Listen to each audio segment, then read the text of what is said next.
It's taking a minute. I don't know why. Internet, who knows?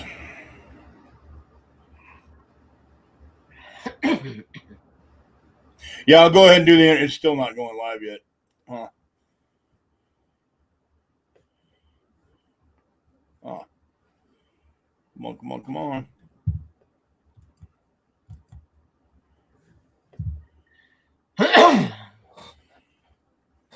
There we go. Having trouble connecting. Try it again.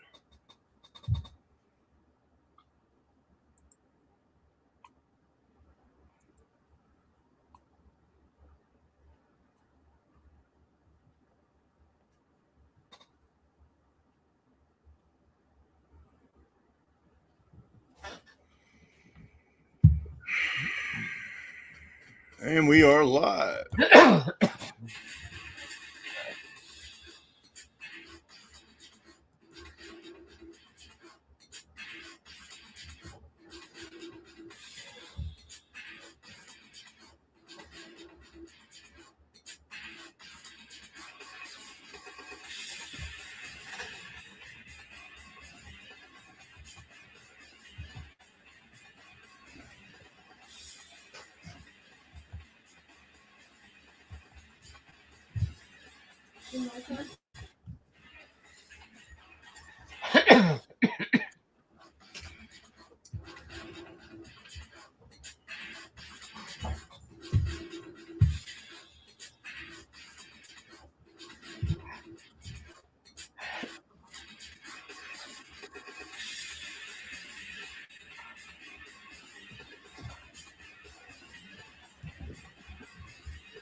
All right, everybody. Looks like we got a few people in here. Let me go down here and check and make sure that we are good to go. Sound good.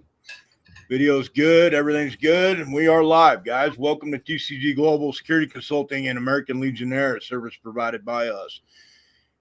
It's Sunday night, and it is 1833 Denver time. And we made it through another week, barely. God knows what this next week's going to entail.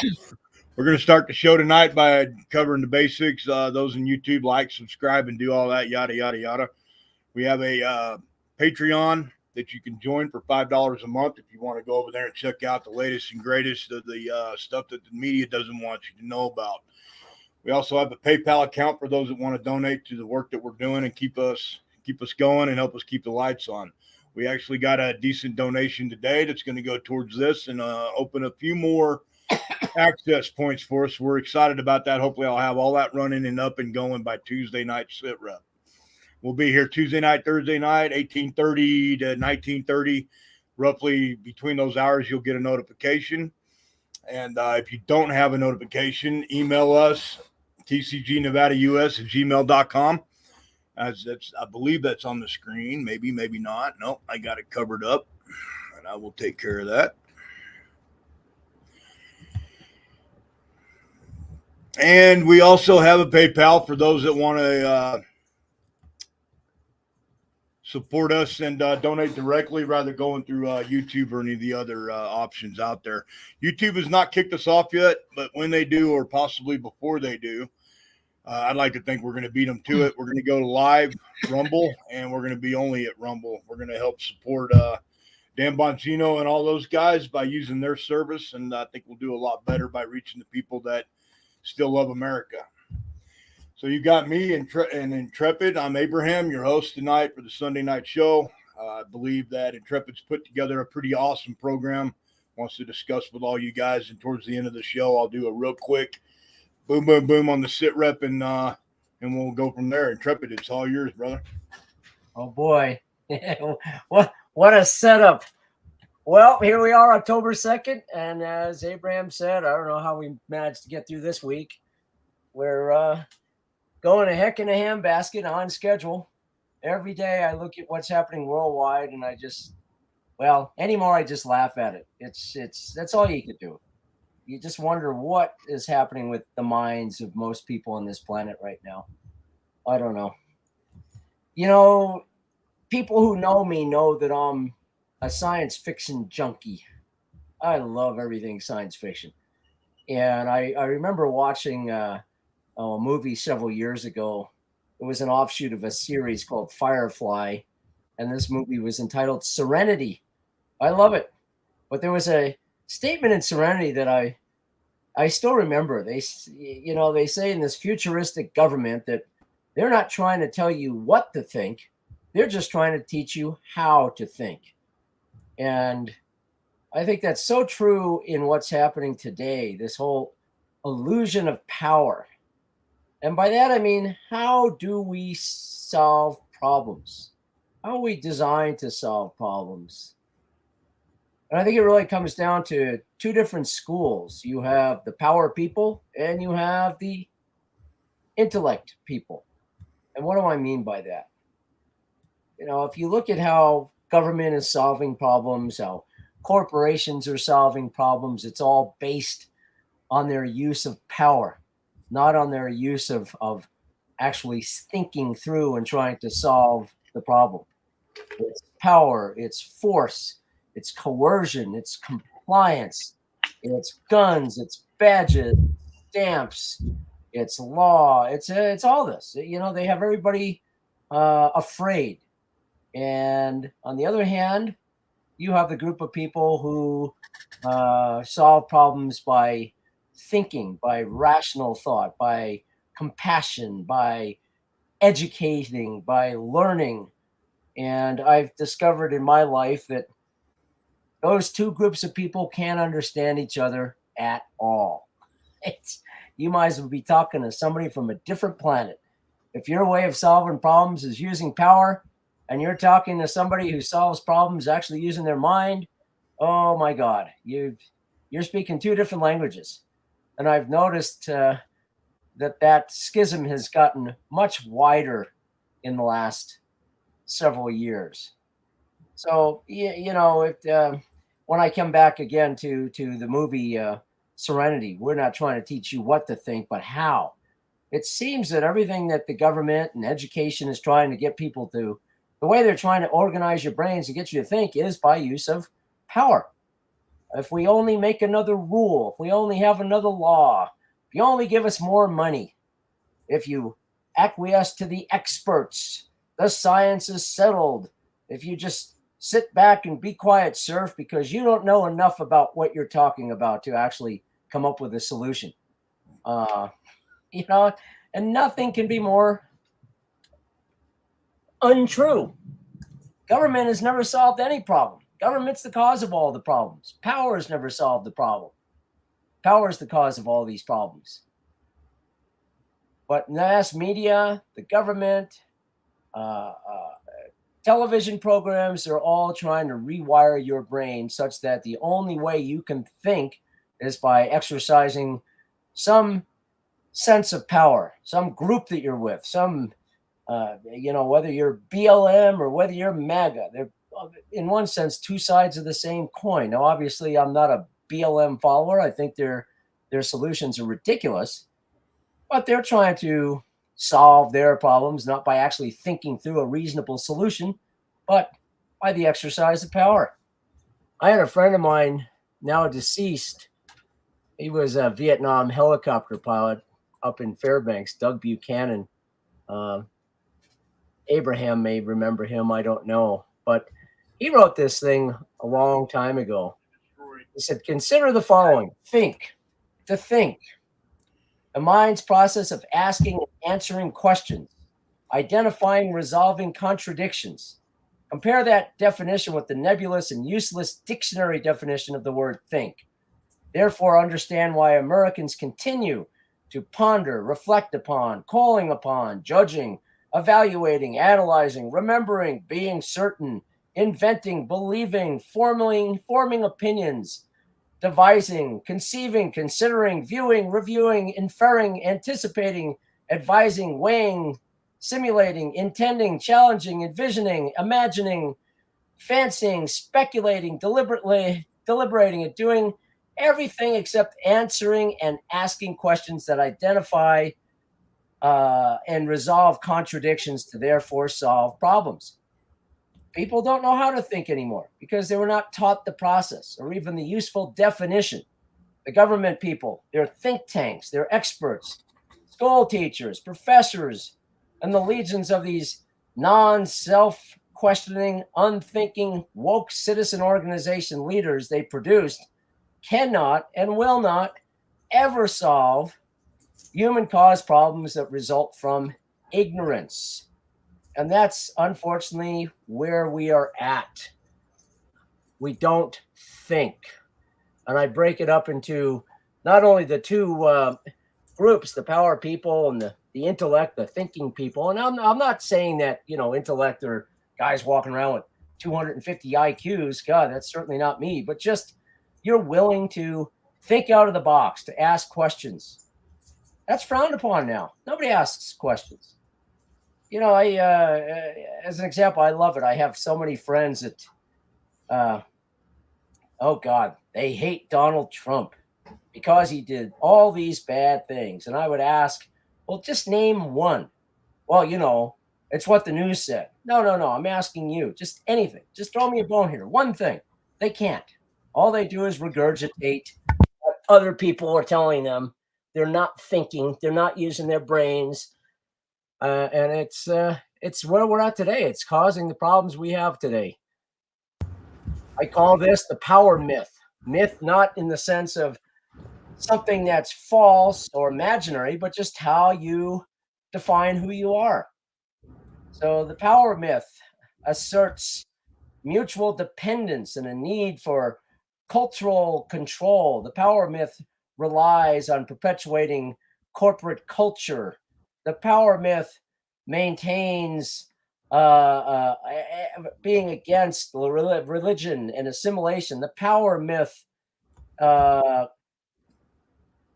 rejects any attitude that's willing to question authority and imagine a society that's thoughtful and tolerant and forgiving.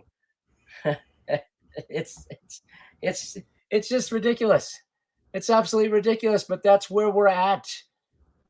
Every part of every day, everything you read is all solve problems by power, because actually thinking about a solution, well, nobody knows how to think anymore anyways. Yeah. And here we are. And I do not necessarily think that science and religion are exclusive. I don't even think that creationism and evolution are mutually exclusive. But you, as a human person, are here today because you used your brain. You used your gray matter. You solved problems. You asked questions. These people don't ask questions anymore. In fact, asking questions, why? The science is settled, is what we heard all this bloody ass flu epidemic. Whoops, Sunday. I shouldn't have said that. I'll say bloody arse. Yeah, the bloody flu epidemic. Yeah, I mean, for gosh sakes, all the information was there, but we were told, don't go down this route. Don't look behind that chair. Don't go into that door. And unbelievable. It's pretty sad. But that also has lots of other implications. If you're not willing to think, if you're not willing to use your intellect to love, to imagine a different future, you'll never become a moral person in the first place. One only becomes a mature, developed moral person when one comes to self-knowledge and self-acceptance of one's own unique self. You're a responsible, self-governing person. A mature, psychological, and moral person is not just a good, docile follower of the law, of what somebody tells you to do, no matter how high the human authority, but a moral person is able to guide yourself towards your goal from within. Accepting help from the law and the advice of legitimate authority, but never acting just because somebody tells you to do so. I kind of find it interesting. Some of the arguments I hear today in the news is all, well, I'm just following orders. Boy, I remember when I went through the infantry officer basic school when they still had pony soldiers. You know, that was actually a big discussion. Is I followed orders is not going to cut it in a court of law, and yet that's all you hear anymore. Oh, I'm just doing what the other guy told me to do, and that makes it moral, right? No, it doesn't make it moral. Our sense of morality in this country has collapsed because we're not willing to state what we truly believe. And we're not willing to state what we truly believe because we don't know how to think anymore. That's all gone. Thinking is just regurgitating what somebody told us to do. And it's absolutely sad. So, what to do? And since this is Sunday and it should have a religious bent to it, that's great. For me, Saturday is actually my Sabbath day, but Sunday's kind of just recognized around the United States primarily by the non-denominational Christians. So I go with that, but every day should be. Every day. It should, yeah. But God gave you the ability to think. He gave you a brain. He gave you the ability to question, to explore, and not just two-step in line behind the moron in front of you. And boy, oh boy, do we have a moron at the helm right now. Gee whiz. He has no ability to think. And look at where we've gotten ourselves. Between financial collapse, wars, famine. That's a whole other thing I want to talk about. You just sparked my interest in something else. But, why do bad things happen to good people? Is this the best of all possible worlds? How do we account for moral evil or sin in the world?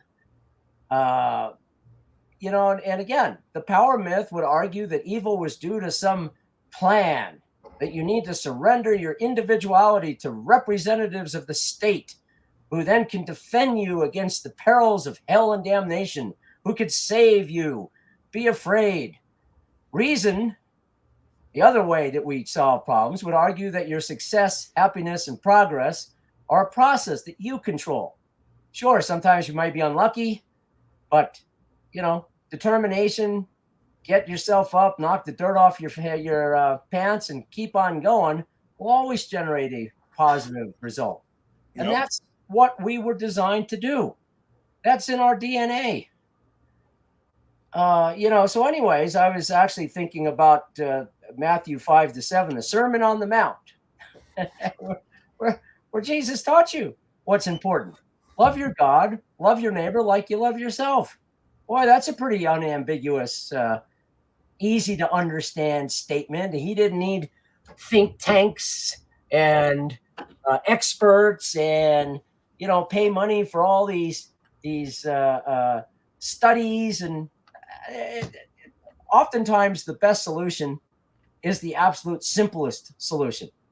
You want to have a tolerant, moral society. You want to get away from evil and war and everything else. Well, there's a solution. Give thanks to God, your creator, and respect your neighbors. Love your neighbors and your family the way that you would want to be loved. But that would get about 30 seconds of airtime in the news media, and that's all that would need. So, of course, that can't be the answer. But,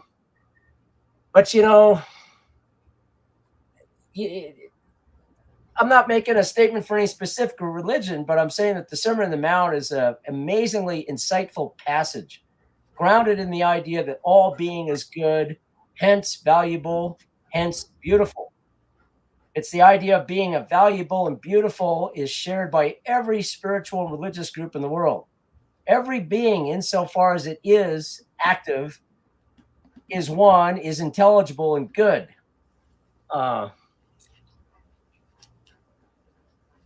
We need to go back to what we already know. It's imprinted in our DNA. We need to start thinking. We need to realize that there aren't people that are necessarily, well, put it this way, nobody's better than any other person. We're all created by God. Some people may have different skills. Abraham may chat with me about flying airplanes. I'll chat with him about surviving, but we have a respect for one another for the skills that we have and the things that we've done. But thinking also leads us to that conclusion. In other words, I'll go to people who I trust and I know have more information, more knowledge on specific subjects. That's part of thinking as well. Not sitting there and waiting for FEMA to come save me. Oh, save me. Stay in your bunker. Wear a mask. Wear 2 masks in your bunker. Why? Stupidest darn thing I've ever seen in my life. But yeah, we're at a crossroad, people. This is a definite war, good versus evil. And evil are the power myth people. Good are the people that are going to go back to God and to God's given ability for us to think and solve our own problems. We have the ability. There's a reason why from all the species that exist on Earth, we ended up on top. It wasn't because we ran fast. God knows I can. That's why we have cars. But we have the ability to think. And you can't let mass media and the government try to change how you think. You already know. I mean, look at kids. Kids, oh God, my grandkids drive me crazy. What's this? Why is that? Why is this? Why is that? And half the time I'm like, oh God, just leave me alone. I need another rum. But reality, their brains are sponges. They're asking the right questions. They're experiencing the world. And to go and tell somebody, be quiet, you don't know enough, listen to your teacher, listen to the government. These guys are the biggest buffoons I've ever seen. Oh, I don't know. Come on. Yeah, I remember the old, children are to be seen, not heard. And I grew up kind of partly in something like that, but on the other end of it, with other family members, it was, you better be heard. You need to be asking every question, and the only stupid one's the one you don't ask, so speak up. I had a very influential uncle in my life that believed strongly in seeking knowledge and reading and learning and questioning everything. And the only way that you can gain knowledge is by speaking up and seeking out that knowledge, not sitting around letting everybody else do your thinking for you, which is exactly what Intrepid said. That's what our government wants us to do. Not just our government. It's the entire world's governments. Every government wants the same thing. Yeah, I can say that because, like, look at New Zealand this week. God, yeah. Yeah. Wow. Like they're doing all they can to take the lead in this whole thing. Like they want to be us so bad they can't stand it. And I don't mean all the people in New Zealand either. There's a lot of good patriots down there too that are resisting. They're fighting back. But it's definitely global. Well, it's almost as if there are 2 different worlds because, and I've lived in New Zealand for several months. It's great. It's a great place. But you have a lot of people that I know here, adventurers, ranchers, farmers. They're too busy doing their own thing. And all of a sudden you walk into town one day and you realize that, Representative Betty Boop is already there talking about trans rights and men could get pregnant. You're going, what the hell happened? How did this end up here? So, maybe we just need to be a little more vigilant. But the government for certain is trying to, just like they said on Serenity, not what you think, how to think. They're trying to change the nature of how people solve problems. And you never hear government say anymore, oh, just use your brain and come up with a solution. It's always follow the process. Do what you're told. Stay in line. Well, that's not thinking. Jesus Christmas. That's not living. I know we've discussed that in the past. I said people have to live. In my case, I love adventuring. That's my way of living. Artists live, musicians live, but you got to do something. You just can't spew what some mindless bureaucratic moron tells you is in your best interest. Well, he doesn't know that. The only person who knows what's in my best interest is myself, my family, and the creator that put you here in the first place. It's we live in interesting times. We have to get more engaged, I think, because either that or make these politicians totally irrelevant. And I think that's how the Soviet Union fell in 1992. with all their power plays, they looked around and nobody even listened to them anymore. Nobody followed them. Nobody cared. They were irrelevant. And when they realized, gee, we don't have anybody listening to us, well, you saw the result there. The country collapsed very quickly. We've spoken in the past about passive resistance. I think that has a lot of biblical grounding. And I'm not suggesting to go out and actively be violent. No, that's a power play. That's not going to work in the long term. And that's what they want. Oh, that's exactly what they want. Because again, they want to change how you think. They are the power people, and they're good at it. What they don't understand is when you're passive and you're the thinking person. As I said in the beginning, these two groups don't understand each other. They want to provoke you into responding in the way that they know, in the way that they can react to. If you're flanking them by using your head, I don't know what the hell to do then. They haven't seen that. I mean, yeah, and that's been grounded in our history. The most reasonable, I just watched the movie a few months ago, Gandhi. Which one? The one with Ben Armin Asante?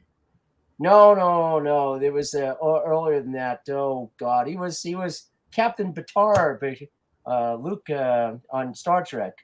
Oh, Kinsley. Oh, okay. That was actually a good one. But he said is a patriot too. He loves his country. Yeah, he said that. He playing Gandhi said that, look, at 100,000 Britons can't control 300 million Indians unless 300 million Indians allow 100,000 Britons to control them. Yeah. And well, you saw how that worked. Britain finally said, okay, we're out of here, because all the threats and fear and the firing squads are like, no, we're not going to do this. We are going a different way. We're using our heads. We're not going to be provoked into responding power with power, because you won't win. It will not work. I want to interject real quick. Yes, please. It seems like England is now, the United Kingdom is going to go on the path that we want to go back and reclaim our colonies. The United States is like, well, we want to do it better than what England could ever do it. So we want to go reclaim the world. It's kind of laughing, going, neither one of you are going to succeed. We're going to be the world. And Russia's like, we just want to blow some shit up. And, pardon my language on Sunday night. Yeah. But it's just all the leadership. If we went and removed the leadership of every one of these countries and started fresh, we could avoid all this nonsense, all this insanity that's happening. Yeah. But who are we going to put in place of that leadership? Well, who says we need leadership? Yeah. Who says we can't enforce the Constitution at a local level? Because we know the federal level is never going to, they're going to assert their power every time, because that's what they do. The checks and balances are there, but they found every way to get around them. And now, because we don't have those checks and balances in place, the system is going to fail. Yeah, I think we do have the checks and balances, but people don't demand them. The Constitution is a fantastic document. It's the only one that was ever written like that. It's all there. And then the power people came in, and with all these regulations and regulatory law and statute law, and well, yeah, you do have a Second Amendment right to a handgun, but we're going to say that you can't have it on a Sunday and it can't be on a Monday. And it's like, why? And people don't demand their rights. They're like, oh, okay, the experts, they must know better. No, they don't know any better. They're bigger morons than oh, gee whiz. Well, I can say this about the 2A community, that most people at this point right now in this country have gone to I know I'm not supposed to do it. The government's crying and screaming that it's against the law and the National Firearms Act and blah, blah, blah. You know what? I'm just going to lay low, keep my mouth shut, and do what I want to do anyway, because the Second Amendment is what it is. It may not be infringed upon. And every one of these regulations and laws that they have locally and nationally are illegal and unlawful by the Constitution. So although they're pushing this narrative that they're going to take and ban assault weapons again and go after all that, people have just gotten to the point, I think, in the 2A and the Patriot community and MAGA or whatever the hell you want to call it. Good down home Americans are just like, you know what? I'm out here in the middle of nowhere. I'm on my ranch. I don't care. They can make and say and do whatever they want, but I'm going to do what I need to do to protect my own. No, and that's true. I mean, the bottom line, common law is murder is immoral. Murder is illegal. How many thousands and thousands of gun rules do we have to prevent somebody from murdering somebody? Well, it's already illegal. How many freaking rules do you need? They just dilute everything. They complicate things so much. But again, the more I think about this, yeah, you mentioned who would rule. In my mind, a totally benevolent king is probably the best structure, and that's the Bible. In my mind, having just a few sensible, thoughtful rules like, respect each other, respect your God is a pretty good moral compass. But it's just gone out of hand. And I tell people, use your brain. Forget power. Power will never win. You're not evolved to solve problems and survive using power. If the next major, hits the fan, whether it be a polar shift or a tsunami or nuclear wall, the power people are the first ones that are going to die. They're going to sit and wave their dollars in the air and say, look at me, I've got dollars, I got a Tesla. Well, good. I hope you can eat it because I'm not going to. Yeah, exactly. So, at any rate. Well, we got a gentleman who just. Yes. We got a gentleman out there who just absolutely thought it was okay to take his vehicle and run over a conservative kid because he believed in Trump. And, instead of putting the guy in jail and awaiting trial, let's let him out. So he's back on the street so that he can go commit more crime or become a fugitive and run and never face justice. Yeah. And as long as that's happening, like I said, the system is being collapsed intentionally. Yes, and I think more and more every day people are starting to think for themselves and make decisions based on their own safety and the safety of their families. And they're going to do what they need to do to protect their own. There is not going to be a police or a government out there that's going to protect you from the same people committing crimes and victimizing everybody, turning around and letting them out. That's not to say that all these cops out there on the street are okay with it, because I'd say the majority of them are not. Yeah. But they're not standing up. They're the ones that have to stand up. They're the ones that are in a position of authority. The president of the United States does not have the power to arrest anyone. He does not have arrest powers. But everybody thinks that he is the ultimate final word on those who do have arrest powers. And that's not correct. That's not even close. Yeah, in my understanding, in deference to the January 6th Commission, the Hollywood series, the Congress doesn't have the power to try people either, but outside of no, they don't. For impeachment.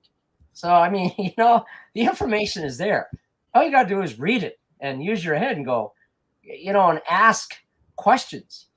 And when these government people come back, like they always will, with contradictions to logic and contradictions to law and just totally made up fantasies, you got to ask about that. Say, whoa, wait a minute. You just said this. That contradicts what you just said 2 minutes ago. So which one is it? That's how you control these people. Right. But, nobody does that. Our news media doesn't do that. They'll sit there and, ask the president, gee, what's his favorite dog food? And how do you make chocolate chip cookies? And what kind of sippy cup does he have? Nobody asks questions anymore. It's pretty sad. And be gentle with a sippy cup thing there now. Yeah. I got mine too. Thank God. There you go. There's a sign we see every day of how humanity is starting to digress. Yeah, that's right. Yeah. Oh my God! I need a sippy cup just because I'm a habitual spill my drink guy. So. Yeah. Your people are here. You're independent. You have value. You have an ultimate dignity given the fact that you're alive. Nobody else is better than anyone else. That was the big frustration I had with the monarchy. Don't get me wrong. I thought the queen was a pretty interesting person, but when you listen to this, oh, I'm better than you. Why? Just because you kill more people than I ever could imagine? I mean, come on, give me a break. We both get up in the morning. You both drink coffee. You pee. I mean, how are you any different from me? So nobody's different. But that doesn't mean that you can't use your brain and ask questions of people who you are comfortable with and think that they know more than you about certain topics. That's life. But to just blindly follow people. There's only one difference between the Queen, Biden, every president, every leader of a country, prime minister, dictator, king, ruler. There's only one difference between them and Charles Manson. And that is, first I'll just say that the likeness of them all is they had someone else go kill a bunch of people. Yeah. They themselves didn't need to kill people. They had armies to do it. They had servants do it. They had very weak-minded sheep do it. But the only thing that separates all the leaders in the world from Charlie Manson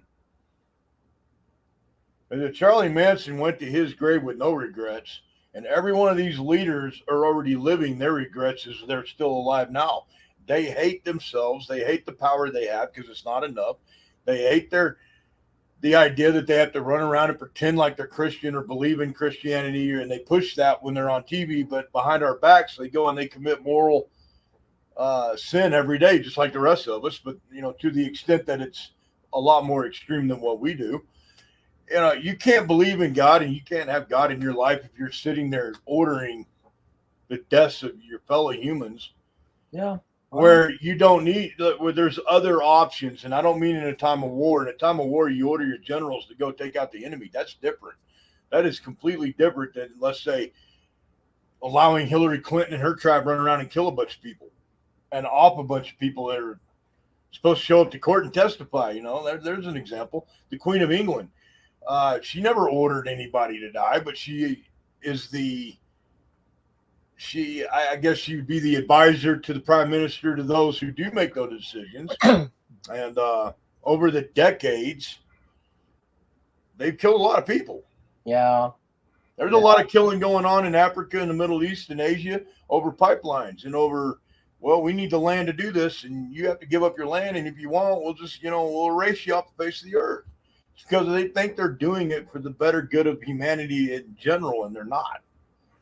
They're not at all. But somebody's sitting there whispering in their ear, whether it be an advisor or the devil himself, whispering in their ear every day, it's okay. You'll be forgiven. You're doing the right thing. It's justified. Yeah. And then now those conflicts have become so complicated because they complicated it. And now they're starting to look internally at their own people versus the enemies across the ocean. Because I think they realize that they're not being authentic to who they are supposed to be. And they hate themselves for it. They hate themselves for it. I'll agree to that. But again, that is where power gets you. It just consumes you. Instead of being happy, a simple farmer or a simple sailor or some dumb idiot that flies airplanes upside down, you always want more. Somebody said that, talking about savings, and they said, savings and being content is the difference between what you absolutely need to live and your ego. And some of these people have big egos. They just need and want and have to have more. It's like, no, you don't. You don't need half this crap. There's a direct correlation with what you just said, and I absolutely agree with that. And yes, ego is definitely how would I say it? It's an internal battle within yourself that causes you to need or be greed. Well, and I see it. I see it every day. You mentioned Hillary Clinton. Give me a break. That woman is the most egotistical idiot I've ever seen. I don't know. Yeah, she'd have to be in the top 10, I'd say, in the United States, along with Pelosi. But again, I think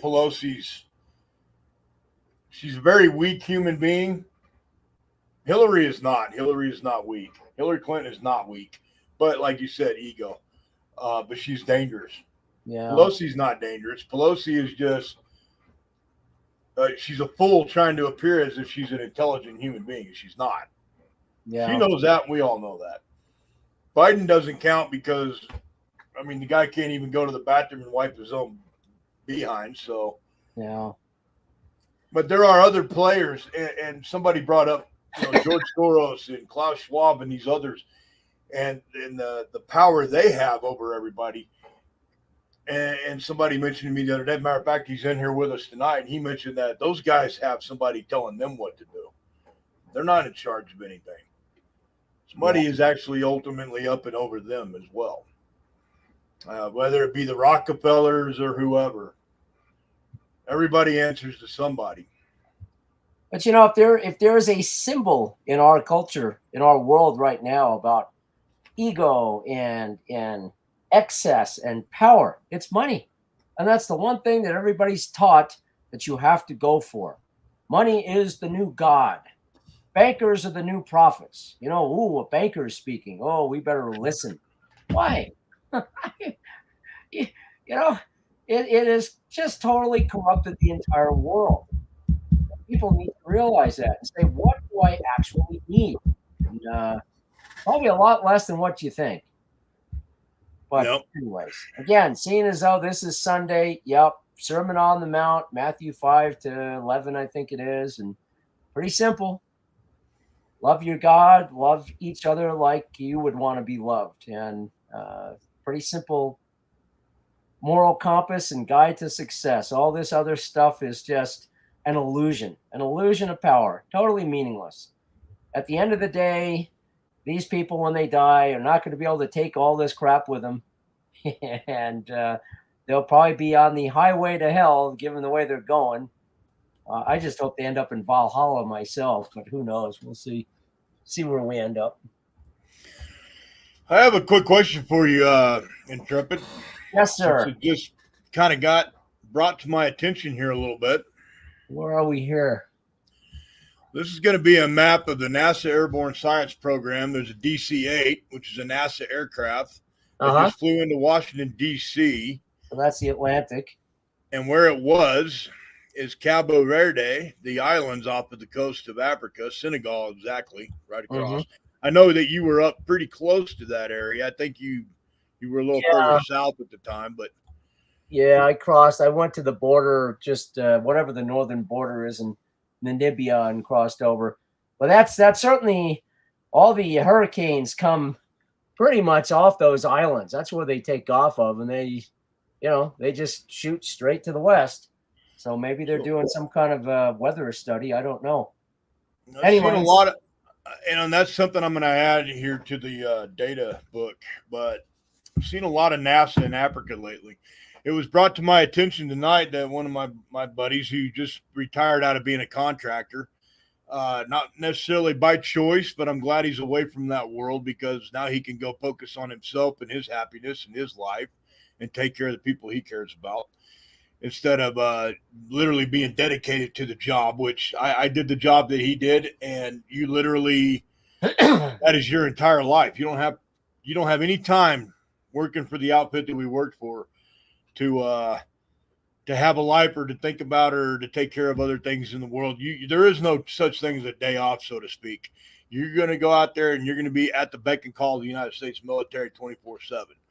And you're going to go from point A to point B and do your job. And now he's, out of that. I'm really grateful and glad that he's out of that. He brought it up to me tonight that, there's a whole lot of United States Marines being sent to Africa.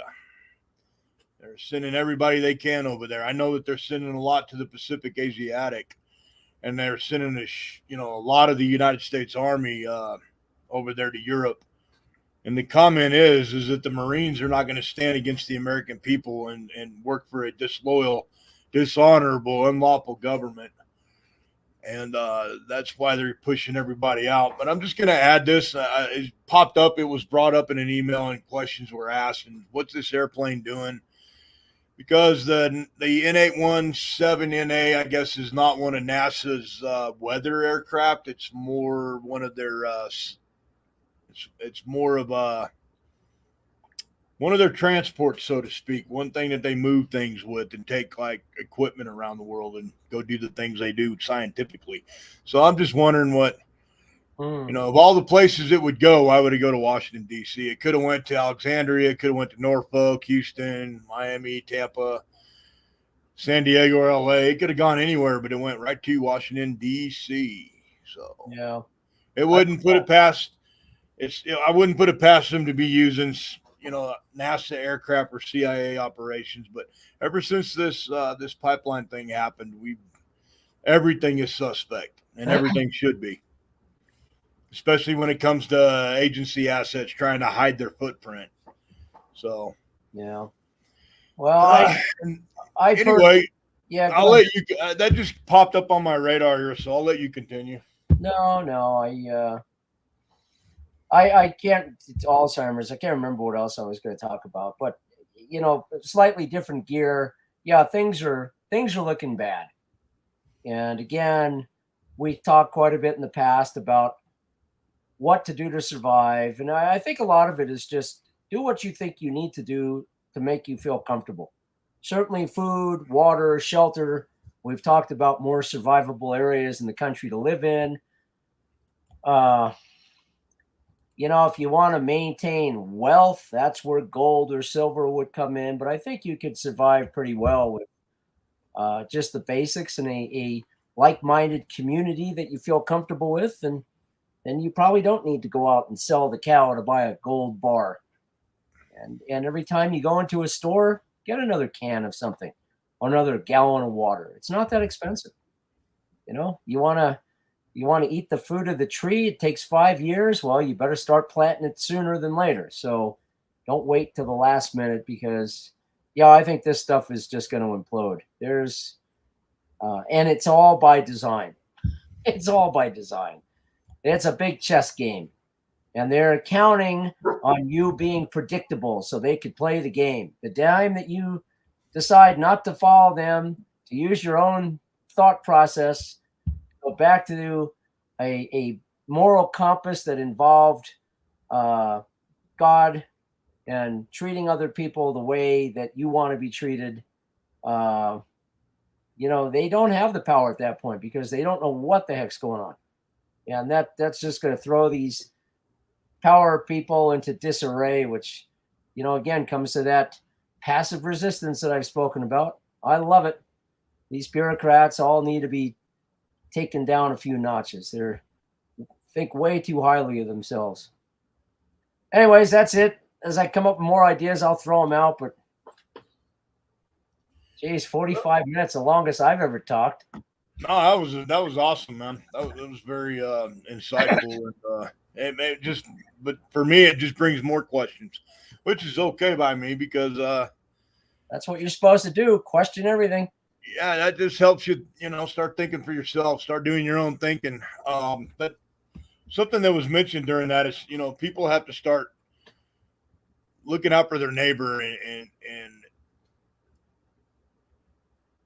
oh shoot. I'm sorry, I got distracted by my screens here.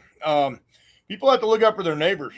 We have to come together as a population, as a nation, as a community, as humanity, generally speaking. I think a lot of the people in the world are prepared for that. They're ready for that. They want to come together. They don't want this distance between us and this division that's being created by their government and ours. You see it all over the world. When the Queen was being,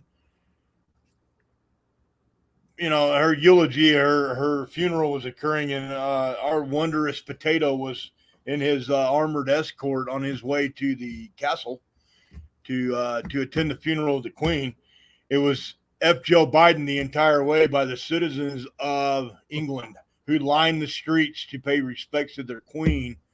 And it was just unbelievable how many people. It was the entire path, the entire roadway for the president's entourage to go down those streets, and that's what they heard. And I hope it was loud enough that he heard it through the windows of that armored vehicle he rides in that we paid for, by the way. Yeah. It was a huge deal, him going over there. And like I said, it's not just there. The people in Venezuela, when Kamala Harris visited, They were holding up signs, leave our children alone, go away, you're not welcome here, leave, we don't want you. And that's what she was greeted with in Venezuela. Or not Venezuela, correction. Korea. No, Guatemala. Sorry, Guatemala. Okay. I'm sure North Korea was South Korea was no more happy to see her than North Korea was. Yeah. North Korea is probably all kinds of getting excited now because, I mean, that's your enemy and that's who you're going to have to deal with when it comes time to push buttons. I don't think North Korea is a little worried about it. No. People coming together, that's become a very, very hard thing to do because as Christians, we're supposed to reach out to our enemies or those that haven't been saved, those that haven't heard the word, that are being guided the wrong way in life and on the wrong path. It's our responsibility and our duty to reach out to them and help open their eyes to a different way of thinking, a different way of believing, and other opportunities, and help them to understand that no matter how hard their life is, they can open the book and they can find a lot of the answers they have to the questions they have in this book, and help just give them strength, give them the confidence that they lack in their life, and help them get off the path that they're on. And the Bible does that, but it's very difficult to do that when you're surrounded by the enemy. And what I'm going to use as an example of that is, what if you lived in Portland or Seattle or San Francisco or any of these other cities where you're 1 in 10 people on the street you might come across that think like you do if you're a conservative or a Christian. I'm not going to say Republican because all that is a party. That doesn't define who you are. Republican and Democrat doesn't define you. Liberalism, progressivism, conservatism, nationalism, Nazism, fascism, those all describe who you are. But Republican, Democrat are just two parties, two separate schools of thought. It's obvious to all of us that the Democrats hate this country. They've hated the military since 1968. They hate themselves, and their poison is very contagious, and it's all over our cities.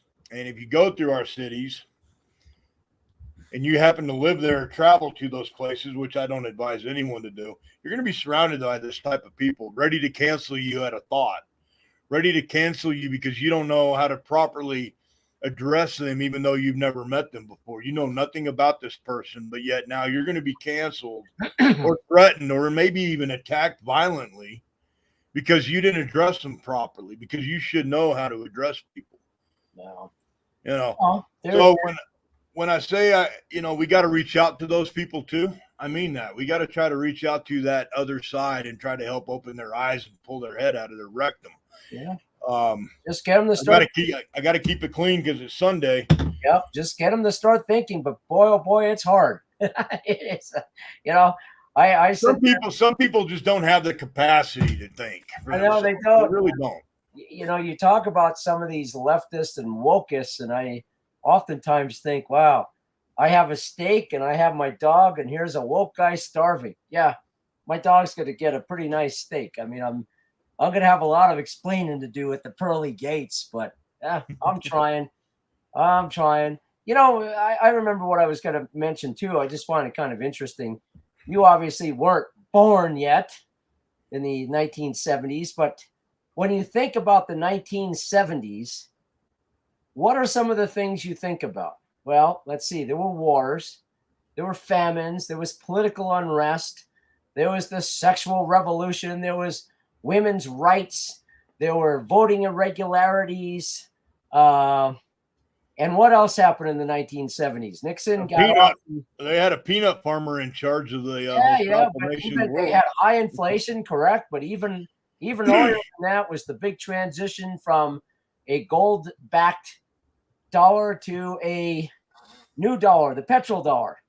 Yep. And now, of course, you're hearing, the petrodollar is over. We got to go to some new thing, Biden bucks. But all the same things are here. There's just total chaos.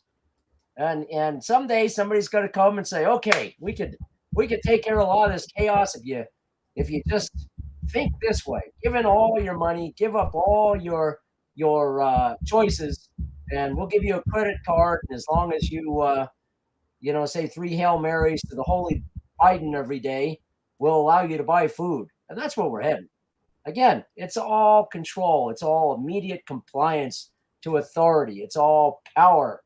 You just need to resist it. Say, no, I'm not. My brain tells me to do something different. And anyways, yeah, keep going. I'm babbling. Reaching out to the other side and trying to. Yep. I'll just say it. People that don't believe in God, that choose that know God, but they choose to not believe in God. They choose not to live by God's law. They choose to not become involved in the Christian church or any religion. They call themselves atheists. I know a lot of people that I'm seeing all over social media, that have suddenly found themselves descendants of Vikings. And I laugh at it because most of these people don't have any Norwegian, Danish, or Swedish blood in them at all. I have members of my family that actually are from that part of the world, from those countries, grew up, spent their entire childhoods and their lives growing up, being born there and raised there, and have come to the United States since. And even they laugh. It's like, who do these people think they think, wow, I got a ring and it has runes on it, and I wear this collar around my neck, and I got braids in my. That makes you a Viking? Faux Vikings. People in Sweden and Finland and Norway don't dress like that. They don't act like that. Viking is a heritage. It is who they are. Their people historically. But then they look at Americans and they're like, I don't see people running around in loincloths with a feather in their hair anymore. I don't see people running around with cowboy hats and spurs and 6-shooters on their side and chaps on their knees and riding a horse just to go out and go to work or go to a ball game or do. I mean, what the hell are these people thinking? Yeah, you're gonna dress. You're playing dress up now. Now you're a Viking, and a lot of these people are attacking Christians, violently attacking, not physically violently, but verbally violently attacking these people because they're on TikTok, YouTube, and these other channels, and they're speaking about Christianity, and these so-called self-described Viking people are, God isn't real. We were around first. We were here before that was ever even thought of by humanity, blah, blah. And it's just like, really, dude, you don't know anything about Vikings. I know there's a lot of Christian people in that part of the world. Yeah. And they can accept both. Pretty much all of them turned into adopted Christianity. But but the Christians are just as guilty because instead of being actual followers of the word, they're out there pretending to be followers of the word. Yeah, no, I agree. Yeah. But imprinted in your DNA is God. I mean, if you just, yeah. Well, we are a creation of our Heavenly Father. They're a creation of their own mind. Yeah. These people. But I wanted to mention this just real briefly before we jump off of here. It's going to be a short show tonight, obviously. Try to keep it in an hour. And we got about, 1 minute left? But we always go over, and we're good with that. Taking advantage of other people. It's something that's gonna come up, and I don't care who you are. I don't care how morally right you are or strong you are as a person. If you start reaching out to the other side and you start trying to bring that awakening to these people, it's going to be tempting to take advantage of their ignorance. It's going to be very tempting to take advantage of their position or situation. An example of that is there's somebody out there who has a whole lot of money, and he has the kindness, I guess I'll say, the generosity to take and put that money towards causes that he feels strong about, and even some that he doesn't necessarily feel strong about. And he would like to take that money and put it towards people who are going to build a shelter or some kind of housing for the homeless. In the same respect, this guy's scared of what's coming. He's worried for his family. He wonders, are there anybody out there that I can give a lot of money to that'll protect me and my family or help us? And and this guy supports Antifa. I mean, his mind is potatoes. He thinks BLM is the greatest thing since freaking I don't know, the wheel, the invention of the wheel. And but he's willing to give people like me a whole ton of money. And it's very tempting for me. It's very tempting for me to take it. And in the meantime, I'm talking to him. I'm like, dude, you got to understand, this is what BLM really is. Bro, Antifa is not anti-fascist. They're pro-fascism. I mean, look at the behavior. Yes, it's an organization. No, it's not just a leaderless movement. It is an actual organization. There are people who are command of this movement. And I can argue back and forth with this guy all day long, but I can also take advantage of his situation and his generosity and just take his money. But I'm not going to do that. It all boils down to what Intrepid was trying to get across to everybody. Your moral character, who you are, thinking for yourself, being true to who you are, not letting that stinking thinking get in your mind, but being moral, being a good person. I'd rather this guy take his money and go give it to the homeless and build those little houses for homeless people is what I'd rather him do. I'd rather him do that than give it to me because I'm not going to spend it on anything that he believes in. Or if he pays me for a service, and he wants me and my buddies and people I know to go take care of him and his family, I think he'd be better off with a security team around him that thinks like he does. I don't think my guys would tolerate it for about, I don't know, maybe 5 minutes before they just said, I quit. I'm out of here. I don't want any part of this. I got to give the guy one thing. He does absolutely despise the Democrat Party for not speaking up against child trafficking and exploitation more. So I'll stand by him on that point. But it's come to a crossroads where the people of the world, not just here in the United States, but I'll more focus on our situation here because this is mostly a localized group of people here that we have following us. We need to look at what time is it time to do something more than what we're doing now. The word is out.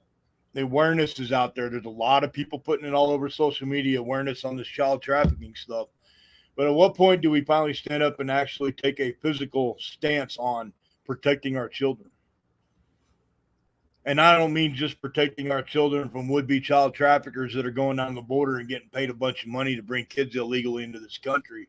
I'm talking about parents of these kids that are trying to turn their children into freaking no gender, pansexual, gender fluid. I don't know what else to call it. I can't keep up with it because it changes every day. But at what point do we stand up and say no more? And I can tell you a good place to start. The only real answer I have for that right now is, put yourself in a community or in an area where people think like you. Yeah. If somebody tries to traffic a child where I'm at right now, they're going to court, and that judge is going to bury them with a book. They're going to go away for a very, very long. They just had a really big case close to where I'm at, where I'm living now, in operational. They had a case recently where this man had hurt children, and he's never going to see the light of day. If the guys in the penitentiary don't get to him first, the Grim Reaper will, because he's going to be there a long, long, long, long time. And where I'm at, they don't let you out on bail if you do something like that. They don't just do no bail. They don't let you back out on the street. So if you can get to a place like that, being a conservative, somebody that believes in the rule of law, not necessarily every law and regulation, because a lot of them are just stupid. But if you're somebody that believes in structure enough to where you have to have some law and order to maintain some sense of peace and safety on the street in your community, get out of where you're at if you're in a city. Because if you happen to cross the wrong line, cross the wrong person or the wrong thought process, the other side's going to throw the book at you as well. Look what they're doing to our J6 people in Washington, D.C., holding them against their will. So reaching out to the other side is something that I encourage to try to save people, try to be a good steward of Christianity and the Bible and Scripture. Offer your hand, reach out, but be careful doing it. Don't put yourself in a position to become a victim of these people, because they are looking to take advantage of you just as much as you may be tempted to take advantage of them. That's the world we live in. And like Intrepid said earlier, this is a fight against good and evil. It's bigger than Biden. It's bigger than the Queen of England or the new king. It's bigger than Putin. It's bigger than Xi. None of them can see that, but we realize that. That's why we're here. So that's all I got to add to that. Yeah.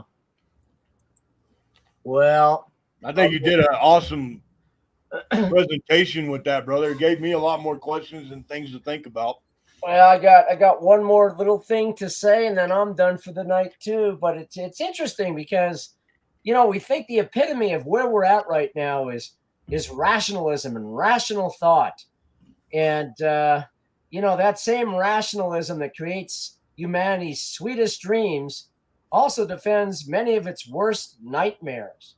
Rationalism divides people into competing worldviews and defends privilege and exceptionalism and orthodoxy and obedience. And, it is a tool, but I think at some point we're going to transcend past this era of rationalism, just like we transcended past the errors of magic and myth, and find some new world view, something that's going to focus on a spirit of charity and love and not narcissistic indifference.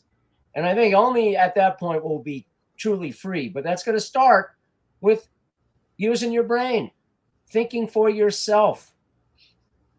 I got one quote here that Abraham might enjoy. This was by Black Elk, the holy man of the Oglala Sioux, back in about 1890. He said, "The first peace, which is the most important, is that which comes within the souls of people when they realize their relationship, their oneness with the universe and all its powers. And when they realize that at the center of the universe dwells the Great Spirit, and that this center is really everywhere and is within each of us." So maybe not a Christian, but Black Elk certainly knew what the heck was going on a lot more than most people do today. And that's all I'll say for today.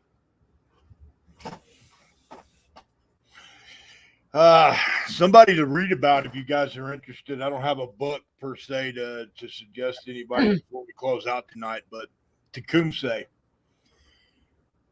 Readings and literature from a great Native American in general, Tecumseh.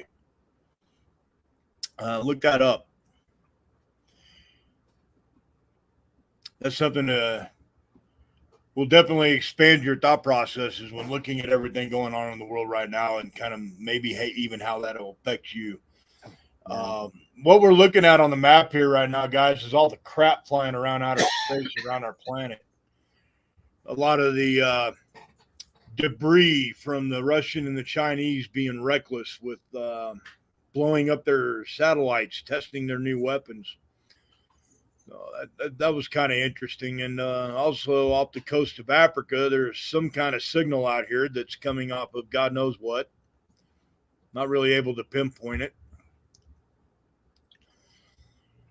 So, yeah, that's kind of what I'm looking at. Just watching all the crap float around in space. And it's fun to look at. You can see the Starlink satellites, the satellite trains, as they call them, as they're going over. There's one going over me right now as we speak. It's fun. If you go outside and you want to look up at the stars, you might once in a while see little stars that move. Those are your satellites. And anymore, it's gotten so crazy with how much stuff that's up there is you can't go outside and look up on a dark night in a dark area. You can't go outside and look up without seeing something moving within 3 to 5 minutes of standing there. Sometimes I catch one just within seconds of going outside. But this site's called leolabs.space. Monkey, I think, might have shown it at one time. That's cool. To people to use to look at. But you can actually watch the satellites as they're going right over your location in the United States or wherever you're at in the world. You can actually go outside with your laptop and look at it and watch it as it flies over. And this thing is extremely accurate for what it is. So pretty neat. So those that are interested in seeing one of the Starlink trains floating across the sky, it's kind of pretty cool to look at. And there's a few videos out there on YouTube for y'all to enjoy if you're interested in that stuff. Intrepid, you did share something with me this morning on Suspicious Observer. I have not had a chance to look at it. I believe it's in the Discord. Yeah, I put a lot of stuff in Discord. Yep. And I want all of you guys to feel free to do that as well. Just kind of read the room, see what's kind of being posted. Make sure you post the correct item in the correct room, the correct channel by description. So if it's military movements on the ground, share that in the ground-based intelligence. If it's having to do with the U.S. or any nation's Navy, put it in the Navy channel. If it has to do with our furry pets and critters and animals, put that over there in the furry critter channel, so to speak. Everybody's done pretty good with it, though, following kind of along with that. But I'd like to see more and more of you guys in the Discord server contributing. And I know it sometimes can seem a little overwhelming. Got a lot of people that are in the community in both intelligence and law enforcement intelligence. They're always looking to see, in their local area. And then, of course, we're able to pick up information as well that may concern their region, child predators especially. So we like to expose it, put it out there for everybody to access. So, yeah, by all means, those that want to follow our Patreon, once you join Patreon, we will make sure that you're sent a link to the Discord server so that you could join us over there and keep up with the latest and the more critical information that we put up that affects us here at home as well as overseas. So that's all I got tonight. I didn't read any scripture out of the Bible tonight, but what I like to do real quick before we jump off, guys, I like to just take the Bible and not even look for a chapter or a page, just kind of thumb my fingers a little bit through the book and then just open it and start wherever my hand lands and just start reading there. Let's all do that before we go to sleep tonight. And let's have a great week. It's Sunday night, 7:42 p.m. in Denver. And we got a very, very interesting week ahead. I think there's going to be some more of the FBI leaks occurring. I believe I'm trusting that some more guys are going to come out whistleblow this week. I'm really, really hoping that they get the courage to do that because I think it needs to happen. So, yeah, another week, guys. I can't wait till next Sunday. I have a lot of things I'm working on with that, and I think it's going to be a great show. But we will be back Tuesday night, unless Intrepid happens to be on a plane flying around upside down and having too much fun doing that. Now I'll be here Tuesday. Thursday I won't, but Tuesday okay. Well, we will be here, guys. So thank you for joining us tonight.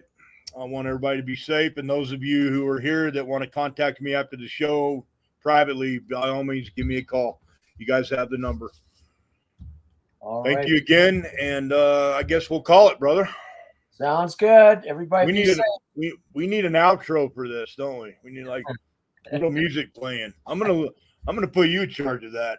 Yeah, that's fine. You probably won't like what I'll come up with, but could it be anywhere from folk music to heavy metal? Who knows? Depends on my mood.